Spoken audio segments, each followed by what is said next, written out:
Governor Brian Kemp getting some bipartisan credit today for raising teacher salaries again this year following his State of the State speech. Kemp says he is adding a raise to his budget and giving bonuses to bus drivers and other school workers. 11 Alive's Doug Richards live for us this evening at the Capitol with much more. Yeah, there was a lot in his State of the State speech that Kemp's critics took issue with. His refusal to expand Medicaid for health care, his interest in expanding gun rights, but he did get a smidge of bipartisan support, at least for his interest in raising teacher salaries.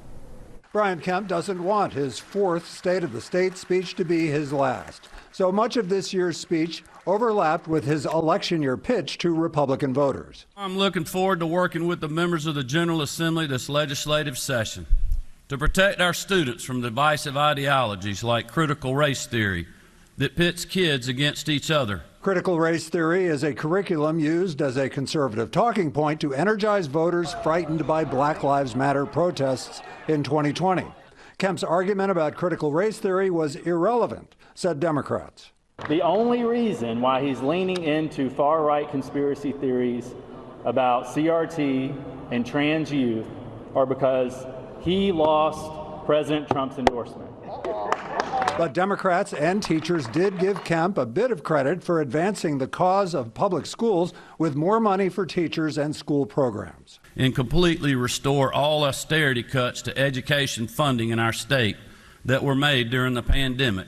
Educators are always, want to be recognized and paid as the professionals they are. And again, we have to take those first steps, and this is a good first step. Now, raising teachers' pay raise was the right thing to do. But Georgia has more to do if we're going to prevent the kind of education staffing losses we've seen in recent years. So a moment ago, you heard Representative Matt Wilson refer to trans youth. Kemp said that he would support a bill that he said would require fairness in school sports.